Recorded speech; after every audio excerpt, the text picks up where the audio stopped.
You're all set. Thanks, Pat. Call the personnel committee meeting together. Have a roll call of officers. Sure, Mr. Chairman. Mr. Ethier, Here. Kuhn, Drake, Grimm, Here. Ray Joyce, Just here. Lakakis, Here. Reedy, Here. Simpson, Present. and Ward. Here. 7 present, Mr. Chairman. Thank you, Rebecca.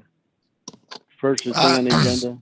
Sorry, I'm here. I might have missed. Oh, Mr. Kuhn. Okay.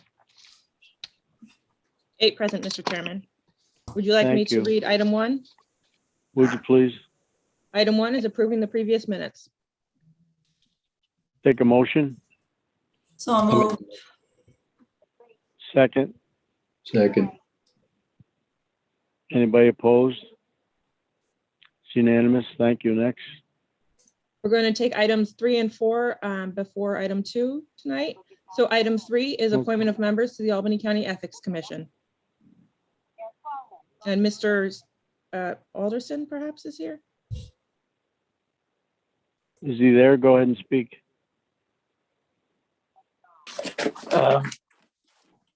One second, could we revisit the order of this item? I wasn't aware that I was presenting on it. I'm happy to present on it. Just gonna give me a minute to get myself set up. Thanks. Sure, we can take item 4. Item 4 is authorizing the offices of the public defender and the alternate public defender to consider out-of-county applicants for the positions of Assistant Albany County Public Defender and Assistant Alternate Albany County Public Defender. Judge Herrick is here for this. Go Good ahead, evening. Judge. Anything? Good evening, everyone. Chairman Ethier. This is a request to extend the original resolution approved by the legislature. It's resolution number 28 in 2019 that granted a 1-year grace period from the date of hire for assistant public defenders to relocate and move and create a domicile in Albany County. In 2020, that was extended, and the alternate public defender's office was added to that grace period. And we are requesting that this be extended again. I think that the extension is bound by resolution number 245C enacted in 1995, which I would hope in the future the legislature would revisit, that limits these extensions to 1 year. It's become evident that in competition with the state and with private sector in this area for attorneys, that it's very difficult to recruit and find the best attorneys to represent our clients. In the first period of time from 19 to 20 and 20 to 21, my office hired 10 new attorneys. 6 of those were from out of the county and have since become county residents with their families. And from 21 to date, we've hired 10 additional attorneys, 6 from out of county, and they are in or in the process of relocating into Albany County. We recruit heavily in Albany County, but it's necessary that we compete against people hiring all over the state. And we are requesting an additional extension as now limited by the 95 resolution. And I accept, please respond to any questions that you might have. Any questions for the judge? I'll make a motion that we extend it another year if that's what we're looking to do. We got a motion. Looking for a second. Yeah, Judge, can I ask a question? Yes, sir. So you, in addition to asking for this extension, I think you were offering some input on your view of the wisdom of this policy. Um, why, and I'm not at all unsympathetic to what you're talking about, but I'd just like you to expand on that, if you would, please. What, how does this impact your ability to hire the most qualified people for your department? Well, I thank you for that question, Mr. Kuhn. The state has, since 2017, supplemented the funds provided by Albany County for the increase in cost and legal representation for attorneys representing indigent people in criminal matters. I think approximately $26 million over 5 years is being provided by the state under the expansion of the Harrell Herring decision. And we have benefited greatly from that. We have increased salaries. When I started in late 2016 and negotiated with the county and the legislature for a budget for 2017, the starting salary in the county was roughly $55,000, and we took that up to $65,000. I think in 2018 it got to $65,000, and it's up about $70,000, which is a little less than entry level in most state agencies, and substantially less than in most of the larger law firms. But now we have a salary schedule that the legislature has approved that includes a very substantial amount of state money, which I have very little doubt will continue in the future. It's statutory, and the monies from the Harrell Herring have been set aside in a special account and will continue, I think, because it's now the law of the land in New York State in the future. And we now have, from what I would say when I was a sitting judge, a fairly good public defender's office, to now what I would say is one of the best criminal defense firms in upstate New York, and the alternate public defender's office has equivalent salaries and benefits, and we are attracting really good attorneys. I've just been able to, as an example, to lure somebody back from the state into a upward mid-level position as an attorney, and he will start in mid-May. That's just been approved by the county, and taking a cut in salary to come back and practice. And he's worked in 4 public defenders' offices before he took a position in the state. He's coming back, and he came back because of the reputation of this office, as well as what benefits and the attraction of living in Albany County. So he and his family are moving from Rensselaer County into Albany County this spring or summer. So there's been a direct benefit from being able to look out of the county for the best attorneys. We recruit through Albany Law School. We have an internship program, and it's a direct funnel into employment in the office for those that like the office and we want to have join us. We recruit through the Bar Association, through the county website. We're very actively recruiting in Albany County, but there's a limited number of people, and it takes a special mindset to be interested in representing indigent people in the criminal justice system and in family court. So it definitely is beneficial to the county to be able to look outside the county. And with these Harrell Herring funds, we're competing with all of the public defenders' offices and legal aid offices throughout the state. So it's a statewide competition for the highest and best qualified candidates. Can I just ask a quick follow-up question? Yes, sir. Do you find that there are candidates who are qualified and who you would consider hiring, but who ultimately you do not hire because of these residency requirements, that someone who might live outside the county says, well, I'm not interested in relocating, I might have lived somewhere for a while. I'm not interested in relocating my family. Does that happen? Who would not want to live in Albany County? I know it boggles the mind, but It has not happened, actually. Okay. People want to live in Albany County, and I've not had that as an issue. With a 1-year grace period, I'm certainly not asking that, and I strongly believe that people that work for the county should live in the county. But I think that they should be given time to move in the county.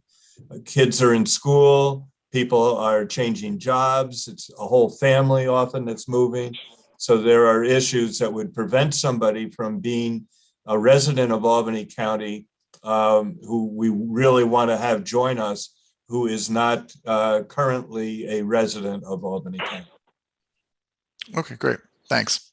Sure. Mr. Simpson has his hand up, Gil. Yeah, I just want to Yes, go go on ahead, record Mr.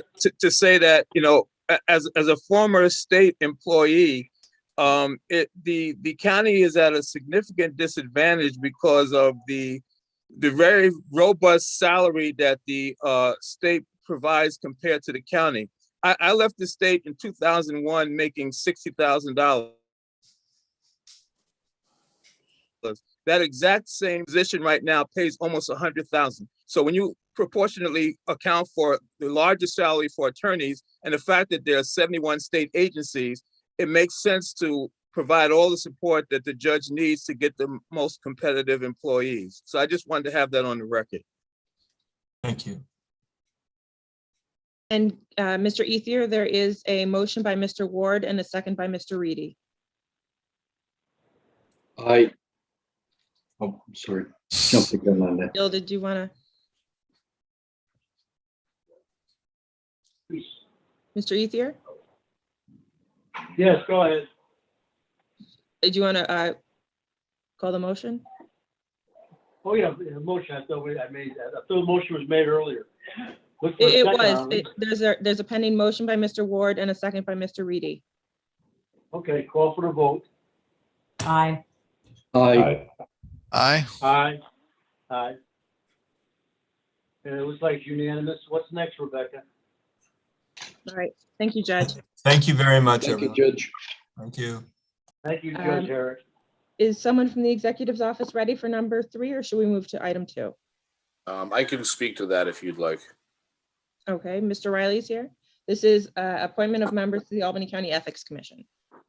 So sorry for the confusion on this before. This is a request for the reappointment of Judge Malone. He's served on the commission diligently.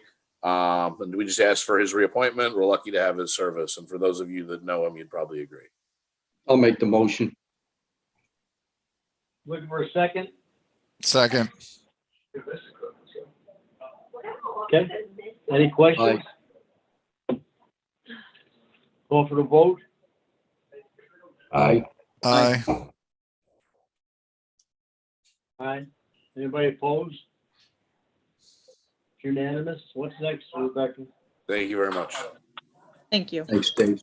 Item 2 is amending the rules and regulations for Albany County employees. Mrs. Backus is present.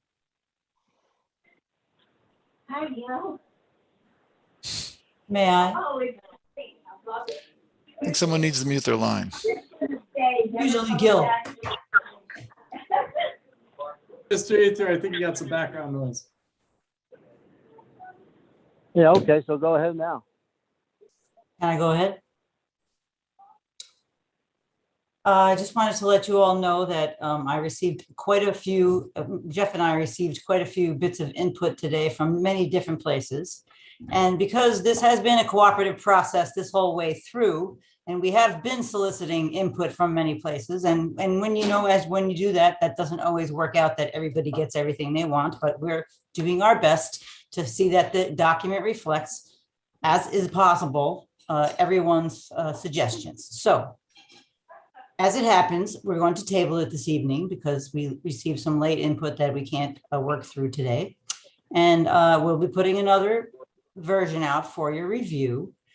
And I would like it if you could please not wait until the day of the committee meeting to make your responses, because I know it's hard. I do the same thing. You wait till you have to read it, but since we've already read it once and we're familiar with it, maybe this time it'll be quicker to give a quick review. And please let us know a little bit before if you have anything further after you read the next version. So I'm tabling it at my request and hope you'll enjoy the next. You want one. to table, you said, Lynn? You want to Yes, table please. it? Yes, please. Okay, no But- problem. It was on the agenda. So if anybody, presumably everybody read it, if anybody has anything to say about it, now would be a wonderful time for those who haven't already provided input on it. Right, and we've heard from Mr. Grimm, Mr. Bergdorf. As you know, we got a couple emails today. So Mr. Miller does have his hand up. okay. Go ahead, Mr. Miller. Thank you. I just had I did have a question on the new letter F, and it shows up again in infractions when you start talking about the, not doing the political work. It also includes the non-incidental use of personal electronic devices. That is one of the changes that's been made because people were questioning what does we mean by non-incidental use. So that was something that has been adjusted. Will be adjusted. Okay. Thank you. That's all. Any more questions? Mr. Chairman, it's Paul Bergdorf. Yes. I'm not a member of the committee. It's okay, Paul. What do you want to know? Lynn, do you think it's possible that you could circulate your next draft before it officially appears on the agenda if you're looking for comments? Sure. Because I called you sort of as soon as it was on the agenda, and I reached out to Jeff as well. So I tried to be timely. Thank you. But, sometimes we're not left with a lot of time, especially when something goes through a redraft. Correct. Yeah, I hear you. We'll get it out as soon as it's done. Paul, Lynn told me that she spoke to you, and thus it obviated the need for me to call you back. I didn't just blow off your call. So just so Well, I didn't think you did. I did have a very sort of fruitful conversation with Lynn. So again, email, I read them. Thank you for all your input so far. Appreciate it. I have a question, Mr. Chair. Go ahead, Mark. Lynn, did you get Sue Rizzo's email? I sure did. Okay, because I want to make sure you saw that too, because a couple of points she made were in my proposals, actually. The idea that the controller should be able to audit, and that no subordinate should ever able to approve their supervisors, which I think we all will agree on, that no subordinate should approve a supervisor's timesheet. But I thank you, Lynn and Jeff and everybody else, for the work you've done on this. You've really brought the ball really to the 5-yard line, and I really appreciate that. Well, some of the difficulty is with, when we make one change and we have to make sure that it actually works in the structure that we have. And if it doesn't work in the structure that we have, then it's stupid for us to, make a new way of doing things. So that's why we need the extra time, just to be sure, run things by HR and see how it's all playing out. And it's all been through law, and it'll have to go again the more we change it. So just, again, we're working on it, and I'm confident that eventually it will be perfect for everyone. It does need to go through law. I thought Lynn. it did need to go through law. I thought Actually, the law didn't accept it. Isn't that true, Rebecca? It was not referred to law. I Not the committee. Packets may have been referring to the county law Yeah. department. Oh, okay. Okay. That's what I meant. Gotcha. Sean? I just had a question on D, falsification of attendance records. That's the one that stuck out to me. It says deliberate falsification of time. Attendance records shall result in disciplinary action. Isn't that also a criminal offense? Right, all the times when it refers to disciplinary action in the new version, it says disciplinary action or termination or, criminal Oh, okay. things being brought. I don't remember what the actual phrase Criminal is. referral to criminal, criminal referral, yeah. Yeah, Right. that was the one thing that stuck out to me. The other stuff is wordsmithing as far as what I saw. So Sean will include within the definition, I think we're going to define the phrase disciplinary action, and it will include within the scope of that criminal, termination or criminal stuff. So it'll all be, At least the potential for it, right? right. So we won't repeat it every time, but it'll be within the definition. Oh, okay, very good. Yes. Thank you. Thank you very much. This is Thank just you very piece- much, because those were my concerns as well. Yeah. So we will continue going through the entire manual. This is just a piece. So, yeah. Thank you. All right. Thank you, Lynn. Thank you, Jeff, for all the work you're doing. Yes, great job. Well, Lynn's done a lot Yep. more work than I have. So All just right. fair. We work together. It's actually Patrick, if you really want to pat somebody on the head. Rebecca, is there any more Thanks, Paul. agendas on the agenda? There are no further items on the agenda, Mr. Easier. Take a motion to adjourn. Make the motion. Motion to second. Okay. Thank you, everybody. And, Aye. Aye. stay safe. 10-10. Aye.